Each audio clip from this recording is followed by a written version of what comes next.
Hey everyone, welcome back to Addie P's Real Estate Tea, where today we are going to be discussing squatters and how to avoid them. Now, before we get into the video, as I always so graciously ask, and you all so graciously oblige, please do me a favor and hit that thumbs up button if you like what you hear in the video. Please also feel free to comment. I love hearing from you all. And consider subscribing to the channel.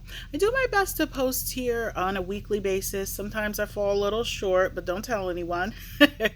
And if you subscribe, please hit that bell notification to be notified of future videos on the channel.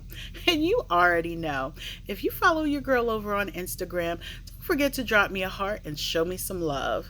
All right. Now, squatters, they have long been a pain in our behind.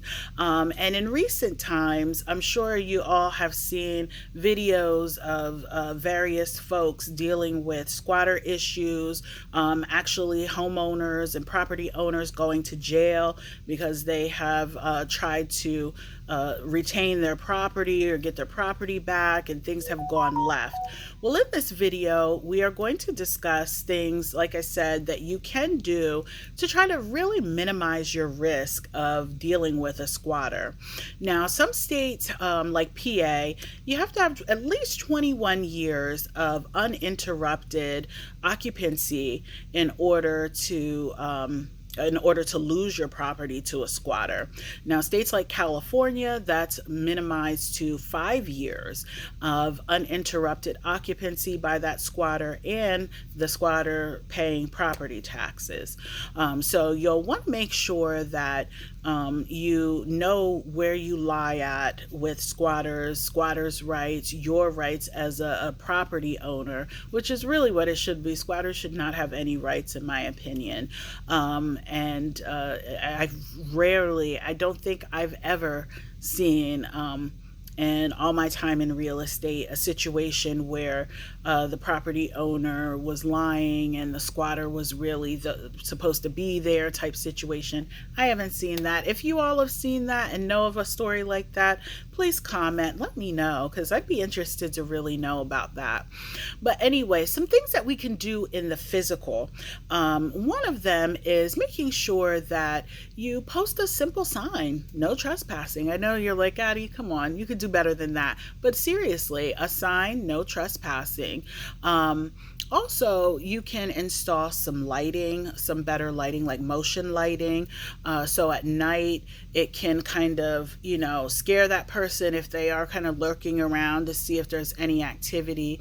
I know that if the property is vacant and you're kind of waiting around to get some things fixed, to move somebody in, or if you yourself, it's your own personal residence and you're going to sell that property, what you can do is get like a timer switch on the light, and just have like a light, like a lamp or something on in there, that goes on when it gets dark, so that way they see some kind of light in there. And maybe invest in some curtains or some mini blinds that can be up in the windows, so that way they're not seeing that, okay, yeah, there's a light on there, but I can see straight through there and I don't see any furniture or anything. When I tell you that these folks are professionals at thievery, they really are. So you have to be on your A game.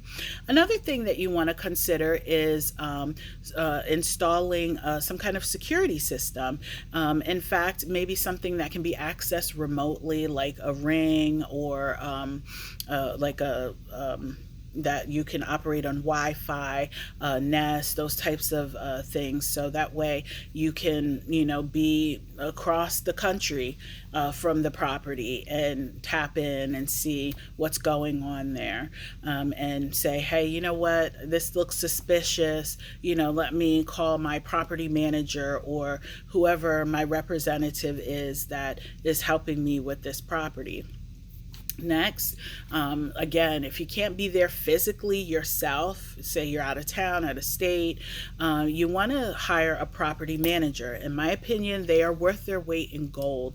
Property managers will make sure that your property is secure, that everything that needs to be taken care of with that property, aside of paying the mortgage payment for you, if you have one, that's being done. So really seriously consider that, having someone there in your absence, like a property manager, who can continually check on the property, at least on a weekly basis, to make sure that it's secure.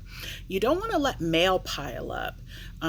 Things like mailings, those annoying flyers that come once a week, can really clue these people off, and clue them in, excuse me, and like let them know that, hey, there's nobody here. And you want to maintain the exterior. You want to make sure that your lawn is mowed, that your snow is shoveled, things aren't piling up, debris, litter is not piling up, leaves, that type of thing. Make sure that it's presentable. And especially if you have plans on selling it, I mean, that's a given. Those are things that should already be in the works of being done on a consistent basis. You want to make sure that you are maintaining a good rapport with neighbors. I know that sometimes neighbors can be a bit annoying depending on where you're at, or some people may absolutely love their neighbors. I like most of my neighbors, I'll say so. And I know a client of mine, just on a side note real quick here, told me years ago that good fences make good neighbors. So you want to make sure that you maintain a good relationship with your neighbors, and if you yourself do not physically live in the house, that even still, when you go buy your property, just to shake the hands with the people that live within close proximity. Hello, how are you? Introduce yourself. Know them, they know you. Exchange numbers, because neighbors can really be a godsend, and especially nosy neighbors can really be godsend.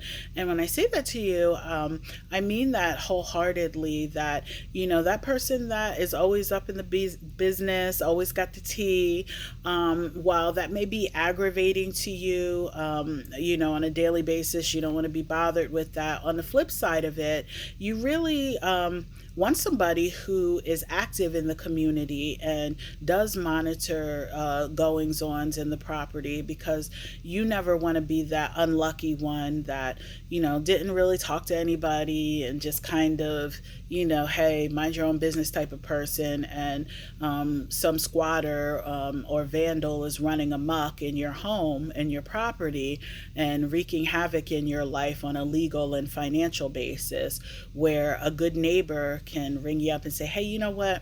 I've noticed over the past couple days there's been some suspicious activity at your house, and at your property. I noticed some graffiti, and that person really is invested in where they live in the community, in their neighborhood. So keep a good neighbor around. I know the nosiness, you can get past it. Right.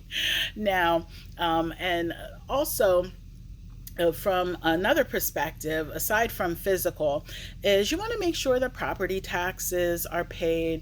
So do your best not to have any delinquencies, especially things that are going to be posted in the paper, like delinquent taxes and so forth, because again, these are seasoned professionals here.